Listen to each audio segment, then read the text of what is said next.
halkani waa BBC oo aad ka dhageysanaysaan mowjadaha gaagaaban efemyada magaalooyinka qaar taleefanka gacanta iyo barta internetka ee bbcsomali.com.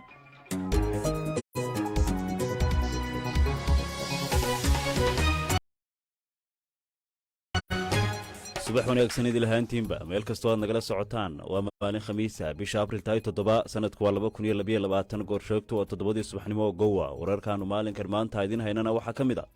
ra'iisul wasaare Roble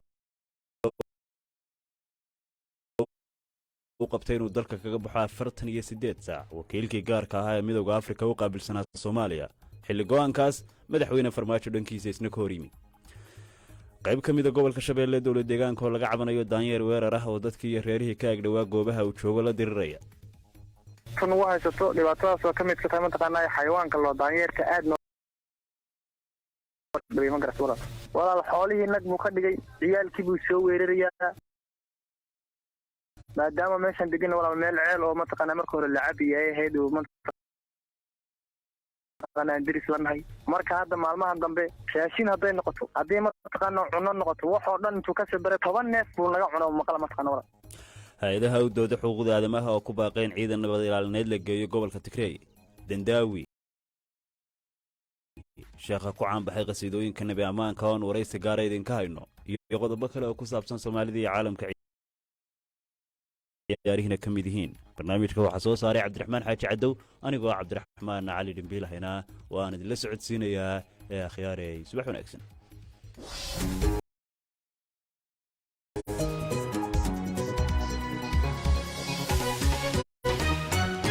qodobadaas oo faahfaahsan dhageystayaal oo inoo soo socdaan balse marka hore aynu ku horreyno wararka caalamka oo Faadumo Macalin Abuukar ay diyaar inoo la tahay saaka Faadumo mahadsanid Cabdiraxmaan xoghaynta arrimaha dibadda ee Britain ayaa dalalka NATO u sheegtay in xilligii wada shaqaynta ee Ruushka ay soo dhamaatay Liz Truss ayaa sheegtay in haatan laga doonayo isbahaysiga inuu xoojiyo falcelintiisa una qaado tallaabo istiraatiiji ah waxay xubnaha NATO ku dhiirigelisay in si degdeg ah ay u hubeeyaan Ukraine xukuumadda Kievna la siiyo qalabka ay u baahan tahay si loo hubiyo in Ruushku uu guuldareysto wasiirada arrimaha dibadda ee NATO ayaa ka wada xaajoonayay sida ugu wanaagsan ee loo hubeyn karo Ukraine si ay isaga caabiso weerarka cusub ee la filayo in Ruushku ku qaado bariga dalkaas Mareykanka ayaa sheegay in tiro yar oo ciidamada Ukraine ka tirsan uu u tababaro isticmaalka hubka ka hortaga gantaalada ee lagu magacaabo Switchblade hubkan oo mar qura la adeegsan karo ayaa gaara halka loogu talagalay isla markaana reeba saameyn madaxweynaha Ukraine ayaa soo dhaweeyay cunaqabatayntii ugu dambeysay lagu soo rogay Ruushka balse wuxuu sheegay inaysan ku filnayn khudbadiisii ugu dambeysay ee uu muuqaal ahaan u soo duubay ayuu Volodymyr Zelensky ugu baaqay dalalka galbeedka inay joojiyaan isticmaalka shidaalka Ruushka wararka kalena maxkamadda ugu sarreysa dalka Colombia ayaa ansixisay in Mareykanka loo dhiibo oo loo gacan geliyo burcadkii daroogada ka ganacsan jiray ee Dairo Antonio Usaga oo loo yaqaano Antoniel kahor intaanan la qaban bishii Oktoobar ee sanadkii hore waxa uu ahaa ninka daroogada ka ganacsada ee loogu baadigoob badnaa dalkaas iyo hogaamiyaha burcadda dambiilayaasha ugu weyn dalkaasi. baaritaan cusub oo la sameeyey ayaa muujinaya in dadka uu aadka u soo rita xanuunka COVID-19 ay halis ugu jiraan inuu ku dhaco xinjirowga dhiigga 6 bilood kadib marka uu asiibo xanuunkaasi. ugu dambeynna waxaa markaasi la xaraashaya shaarkii uu xirnaa ciyaaryahankii dalka Argentina u dhashay ee Diego Maradona markii uu England ka dhaliyay goolkii caanka ahaa sanadkii 1986 waxaa la filayaa in lagu iibiyo adduun dhan $5 milyan. warkii caalamkana waa naga intaa dambiil.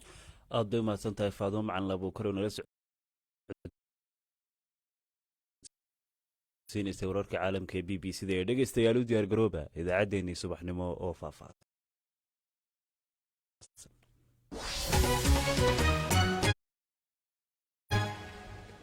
aynu ku bilownay xafiiska ra'iisul wasaaraha Soomaaliya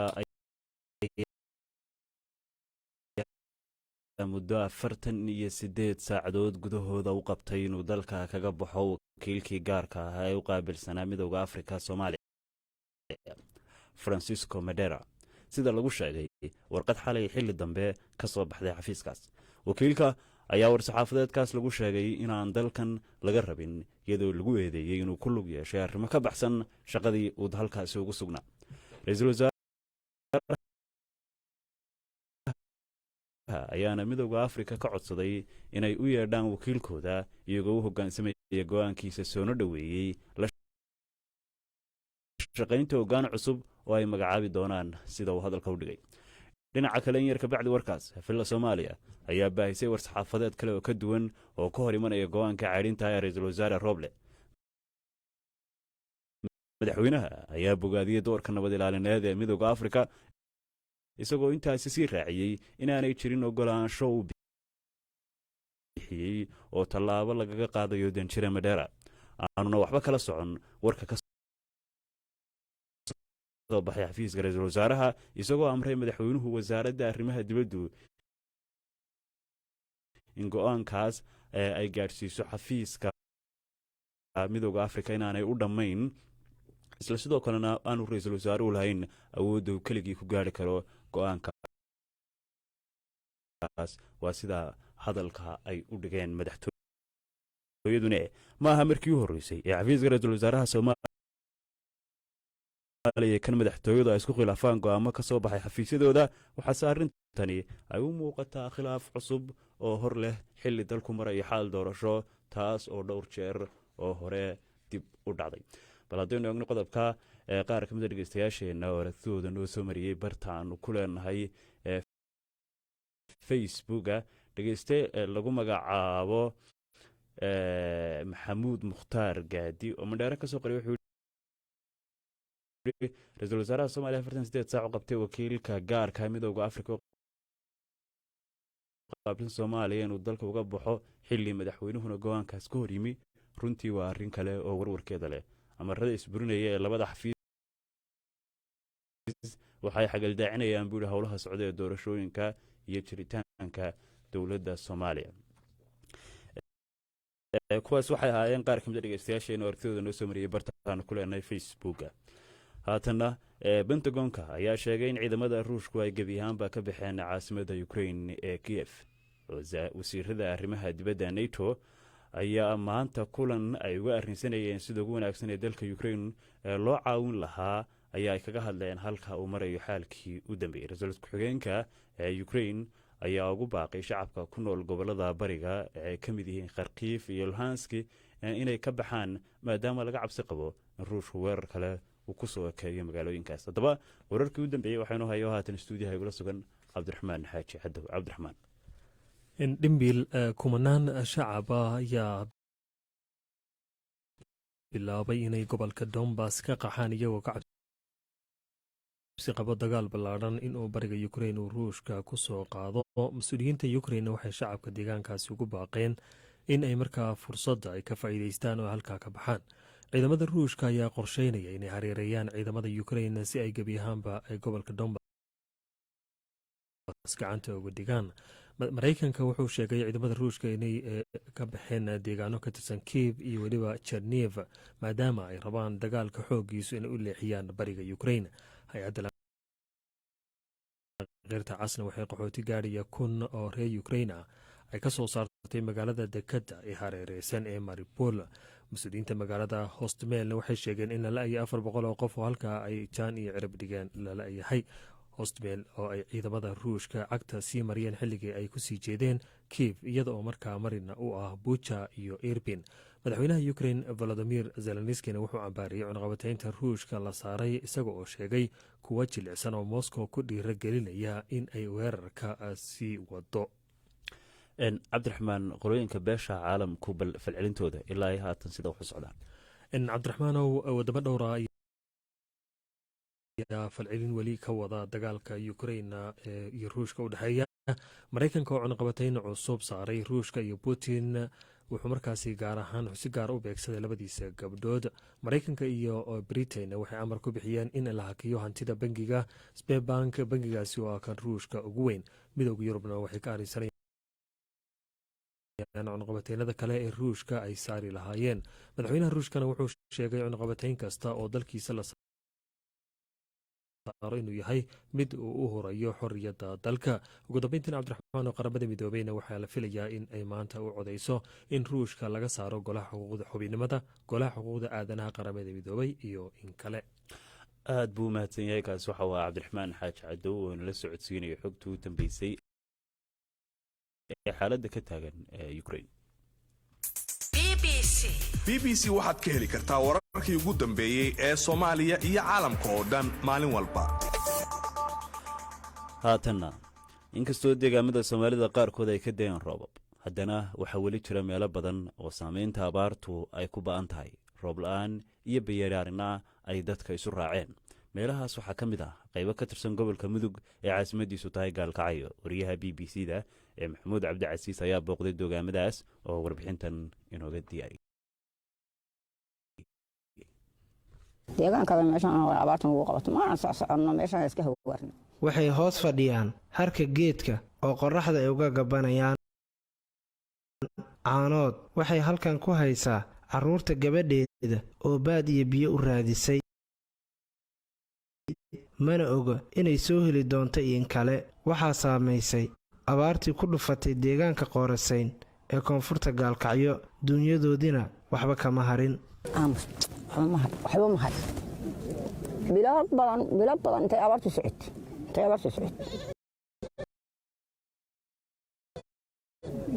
lagama sheekay kale bilahana ma tiri karo.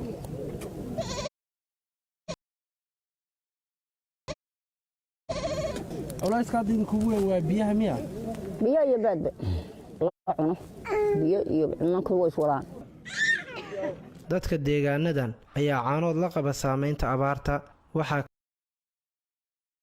ka mid ah Xaawi Cigaal oo gurigeeda ka soo lugaysay 2 saacadood oo socda kadib waxa ay la kulantay booyadan biyaha oo mararka qaar biyo dhaamin u samaysa tuulooyinkan, balse kuma filna.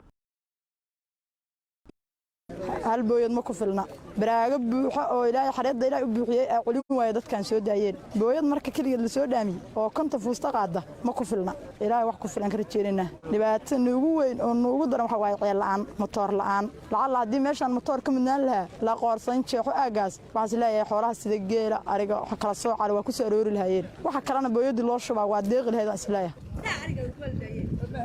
biyo la'aanta waa saamaynta ugu weyn ee ka dhalatay abaarta hadda taagan.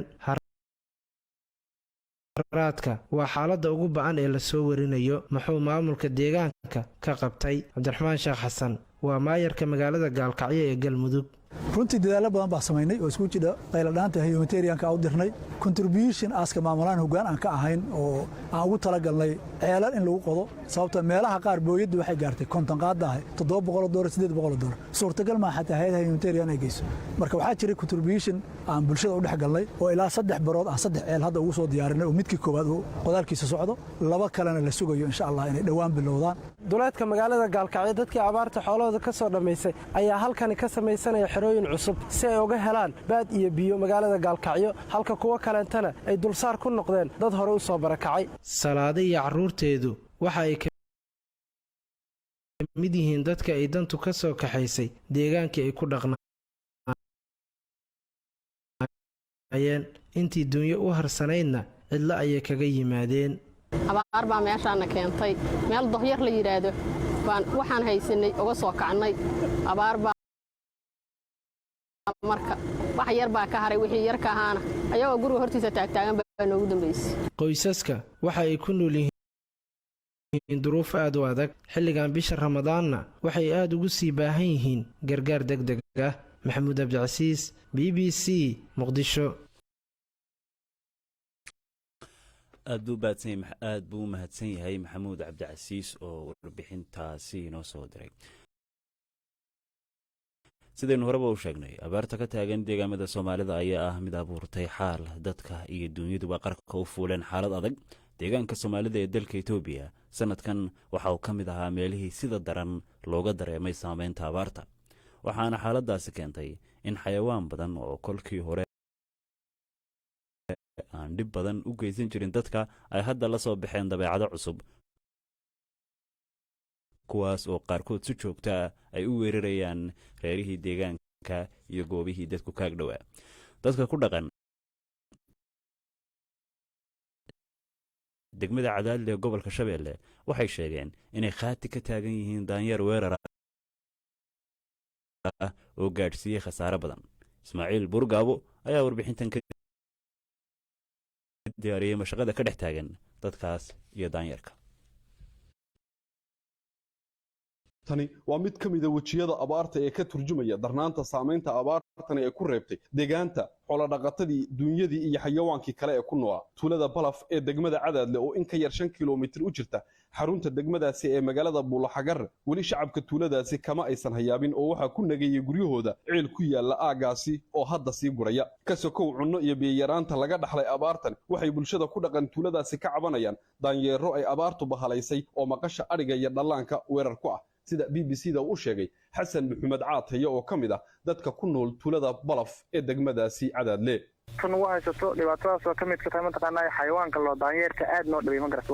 walaal xoolihii nag buu ka dhigay ciyaalkii buu soo weerarayaa maadaama meeshan degan walaal meel ceel oo ma taqaanaa marka hore la cabiyay ahayd oo ma taqaanaa diris lanahay marka hadda maalmahan dambe raashin haday noqoto hadii ma taqaanaa cunno noqoto wax oo dhan intuu ka soo baray hadda dadkii iyo xayawaanka 10 neef buu laga cuno maqal ma taqaanaa maxaa marka sabab u ah baa la leeyahay maxaa sabab u ah in daanyeerkii uu u soo laabto bini'aadamkii iyo xoolihii inuu cuno asagoo qudaarta cuni jiray walaal waxa sabab uma dhigi karna maadaama xilli kula la galay oo abaar aad dadka uga habsatay xayawaanadii kalena ay dhamaadeen waxa ku kaleefan barmalena walaal abaartan ilaahay keenay ka marmaranaya walaal goormay marka arrintan bilaabatay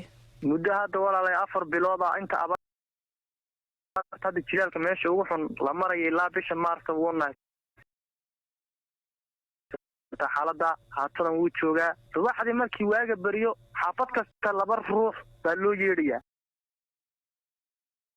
labada ruux oo ma taqaanay diyaar garow sameynayso oo difaac sameynayso ciyaalkii iyo ma taqaanay haweenkan ayaga ma taqaanaa muu arki karo waxaan ka rakayn oo baalka ciidan kara malaha daanyaradan oo abaarta ka hor aan wax dhib ah u geysan jirin dadka iyo dunyada ay dhaqdaan ayaa hadda halis in laga jiro u baahan ku ah ubadka sida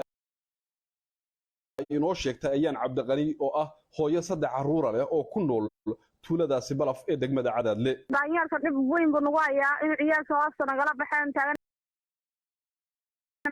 maalooda iska ooyay maxaa ahayd guriga raashinka dhigato intuu xagga dama ka soo galo raashinka cuno la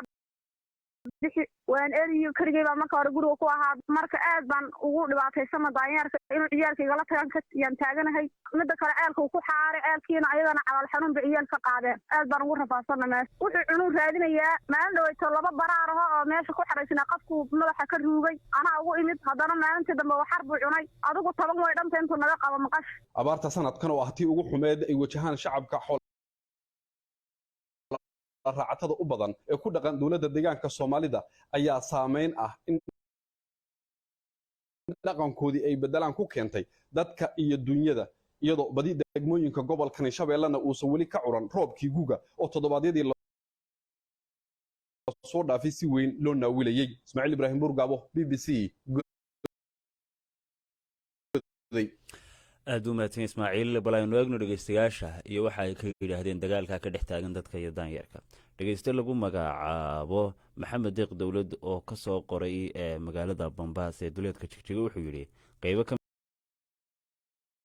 mid ah gobolka Shabeelle deegaanka Soomaalida ee laga cabanayo daanyarka weerarka ee dadkii iyo reerihii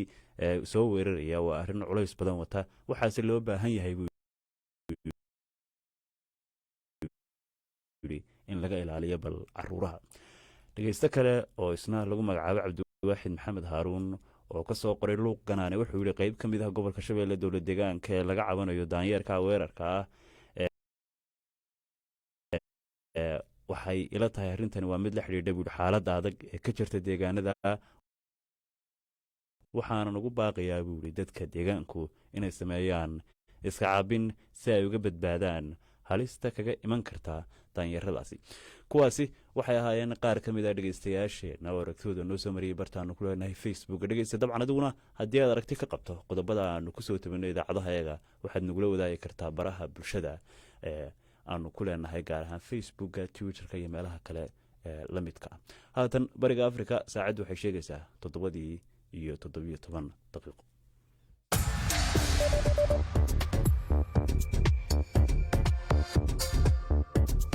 bogga internetka ee bbcsomali.com waxaad ku helaysaa maqal muuqaal iyo qoraal wararkii ugu dambeeyey ee caalamka iyo Soomaalida sida ay u dhacayaan halka ay ka dhacayaan iyo saamaynta ay leeyihiin bbcsomali.com waxaa ka go'an daqiiqad kasta soo gudbinta warar la hubo waraysiyo warbixinno iyo macluumaad aqoon kororsi ah haddaba si aad u hesho adeegyadaasi si fudud abka BBC Somali ugala soo deg Google Play ama App Store-ka bbcsomali.com waa halka ugu horeysa ee wararka laga helo bbcsomali.com mar kasta iyo meel kasta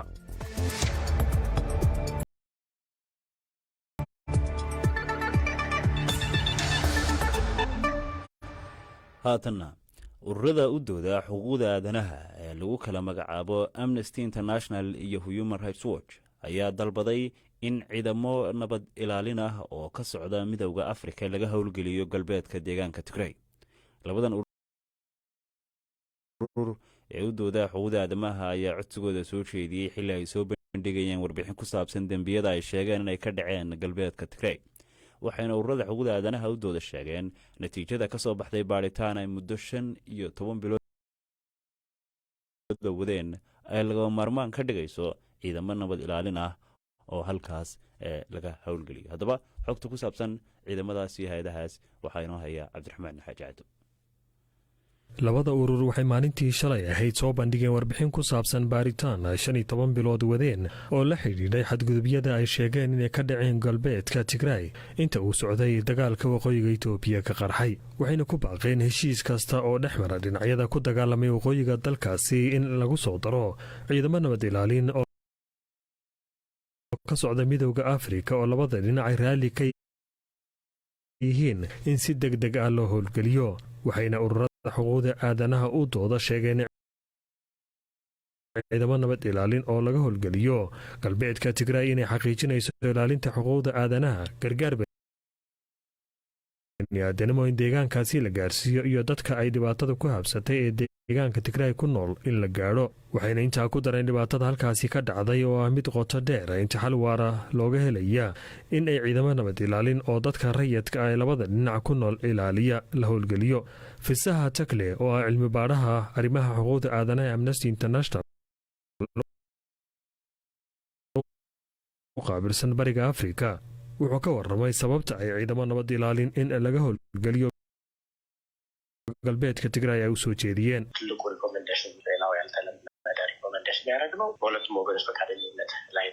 talabixinta ugu weyn ee aan soo jeedinay ayaa waxay tahay in ciidamo nabad ilaalin oo caalami ah oo midowga Afrika uu hogaaminayo la geeyo galbeedka Tigray. sababta codsigaas keentayna waxay tahay galbeedka Tigray labada dhinac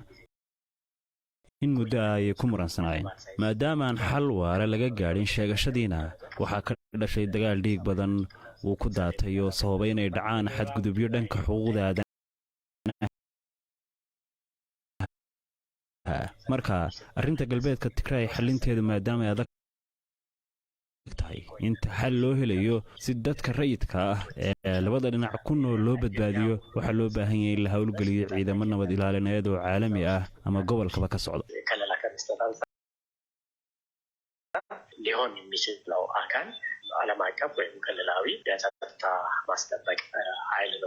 warbixinta labada urur ee xuquuqda aadanaha u dooda ay soo jeedeen waxaa kale lagu sheegay 60 qof oo rag oo qowmiyadda Tigreega ka soo jeeda in ay ciidamada gaarka ee deegaanka Amxaarada ay dileen meydkoodana ay ku tuureen webiga Tagaze. Amnesty International iyo Human Rights Watch waxay carabka ku dhifteen galbeedka Tigray inay ka dhaceen dambiyo ka dhan ah xuquuqda aadanaha. dambiyadaasi oo ay sheegeen in ay isugu jiraan isirsifayn, dil, kufsi, xadgudub galmo iyo boob hantiyeed. warbixinta kale oo lagu sheegay maleeshiyaadka Tigreega dad rayid oo qowmiyadda Amxaarada ka soo jeeda inay ku dileen magaalada Mekhadra. dagaalka waqooyiga Itoobiya ka dhacay ee u dhaxeeya ciidamada dowladda dhexe oo kaashanaya kuwa dowlad deegaanada iyo fallaagada TPLF oo socda ku dhawaad 17 bilood waxaa la rumaysan yahay in ay kumanaan qof ku naf waayeen malaayiinna ay ku barakaceen. aad buu mahadsan yahay Cabdiraxmaan Xaaji Cadow oo warbixintaasi inoo soo jeedinayay. haatanna suugaanta Soomaalida oo u kala baxda noocyo kala duwan oo ka kala hadla mowduucyo badan sida dagaalka, jacaylka, xog waranka iyo suugaanta haweenka. haddaba noocyada suugaaneed waxaa ka mid ah nooca suugaaneed ee qasiidada oo ah mid badana dadka tiriya ay uga dan leeyihiin inay ku muujiyaan jacaylkooda diinta iyo waxyaalaha la halmaala sida ammaanida rasuulka naxariistii nabadgelyo korkiisa haatee. haddaba dadka noocaasa ee suugaanta ku caanbaxay hadday tahay tirinteeda iyo hadday tahay luuqdeedaba waxaa ka mid ah Cabdiraxmaan Axmed Xuseen oo loo yaqaan Sheekh Dandaawi. haddaba maxaa ku kalifay Cabdiraxmaan habkan suugaaneed? maxaase aslanba uu yahay ujeedka tirinta qasaa'idu? waxaa Cabdiraxmaan magaalada Hargeysa kula kulmay oo waraysigan la yeeshay Weriye Xasan Galaydh. bishani ramadaan baraadiyo barwaaqayno sidayo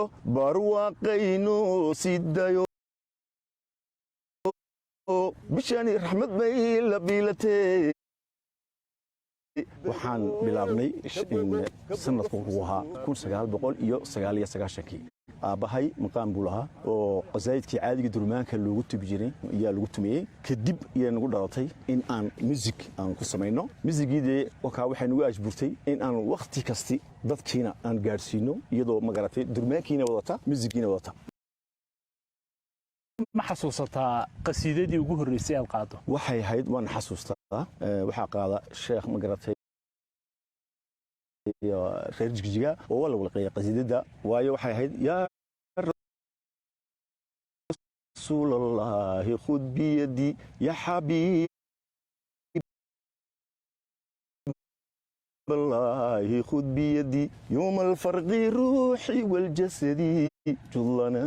binuri wal madadi. كان أبونا الله من حريص تودن عمر معلن لورني يا بديلي أو أف صومالي ayaan ka dhignay taaba iigu horreysay haddaad doonto maqashiin beedkii magarataa soomaaliga ahaa geedii weeya adduun harka isguuraye ninba gooruu ogeyn ka goosanaye maalitaan go'een ka soo galbado ii gurmo nabowna gacan qabe ereyada ma adigaa sameeya mise abwaanaa kuu sameeya ereyada abwaanada iyo sameeya oo inta badan abwaanku igu badan wuxuu ahaa maxamuud daa'uusna yidhahdo saaxiibkaya ereyada inta badan abwaanada noo sameeya anuse lixankaan sameeya lixankaad samaysaa heesa miyaad qaada iyaga mise waa nabaamaan iyo qasidooyinku miyaanu hees ma qaado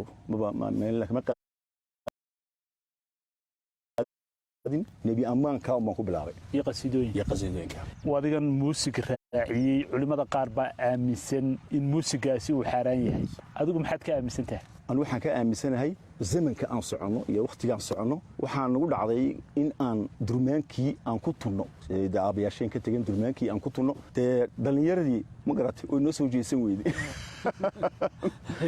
waayo dadkii hore durmaanka iskugu iman jira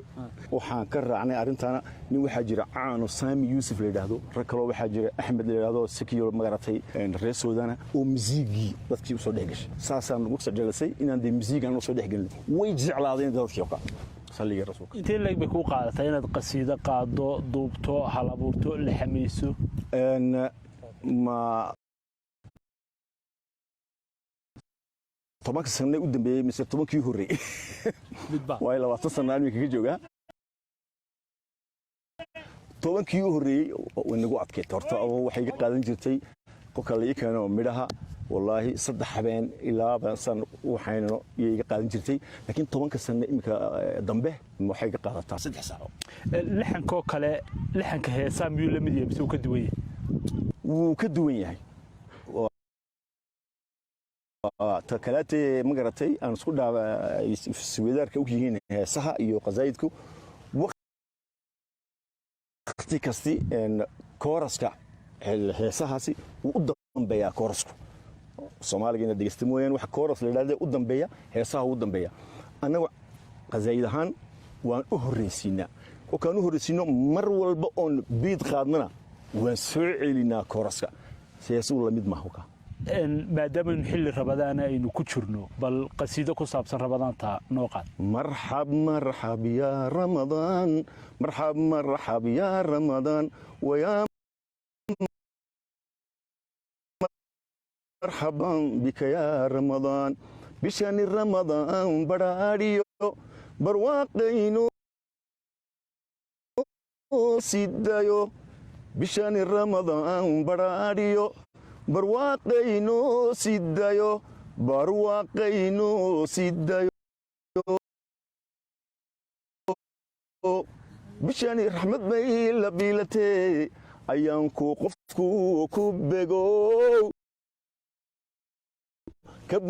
كبوغو فرصدو هابيلين من نبي أماننا اللهم صل على محمد اللهم صل زين محمد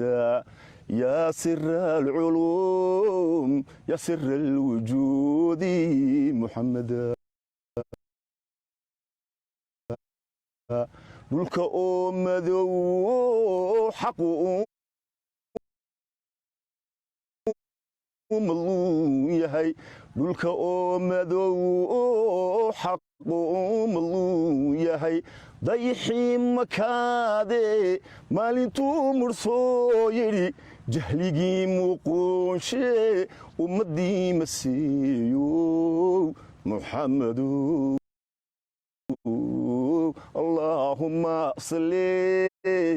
على محمد اللهم صل وسلم يا سلام kaasi waxa uu ahaa cabdiraxmaan dandaawi oo inooga sheekeynaya qasiidada iyo noocyadeeda waraysigu intan uu ka dheer yahay galabta barnaamijka muusiga salaamaha ayaad ku dhageysan doontaan isagoo oo sii faahfaahsan bal haatanna haddii aynu taleecno dhanka iyo ciyaarihii xalay waxaa la ciyaaray horyaalka Champions League ee Yurub laga ciyaaro waxaana kulmay kooxa badan oo ay ka mid yihiin amaan idhaahda waxaa kulmay 4 kooxood ee Chelsea iyo Real Madrid iyo kooxaha Villarreal iyo kooxda Bayern Munich ciyaar xamaasad leh oo xalay ka dhacday garoonka Stamford Bridge waxaa Chelsea lagu dubtay 3-1 ciyaaryahanka lagu magacaabo Karim Benzema ayaa 3 u xambaariyay kooxda Chelsea taasoo ka dhigan in kulanka labaad ay hawli u taalo kooxda Chelsea waxaanu xasuusnaa xil ciyaareedkii hore Real iyo Chelsea sidoo kale isugu soo beegmeen ase markaa ay Chelsea guuleysatay markan waxay u egtahayba in Real ay ka argoosanayso kooxdii sanadkii hore ka reebtay koobka Champions League baleegna kulanka dambe iyo halka xaalku ku dambeeyo sidoo kale kooxda Villarrealna waxay ka yaabsatay xalay kooxda Bayern Munich 1-0 ay kaga badisay kulankii koobaad taas oo ka dhigan in haddii Bayern Munich ay rabto inay guuleysato waa in kulanka dambe la isla iman doono magaaladeeda ay ku guuleysataa tiro goolo 2 ah ama wixii kale ka badan haddaynu intaa kaga tagno ciyaaraha Champions League sidoo kale waxaa socda wararka ku aadan ciyaaraha kooxda Manchester United waxaa wararku isla dhex marayaan sheegayaana in ay qarka u saaran tahay inay magacowdo tababare cusub kaas oo lagu magacaabo tababarihii matalaya kooxda Ajax Erik ten Hag inuu noqdo tababarahooda cusub isagoo matali doona tababare Raaf oo si ku meel gaara u sii hayay xilka kooxda intaas baynu ku saafmeerina guud ahaan barnaamijkeena idaacaddeena subaxnimo waxaan ahaa Cabdiraxmaan Cali Dhimbiil tan iyo kulanti dambe waxaan idinkaga tegaynaa sidaa iyo nabadgelyo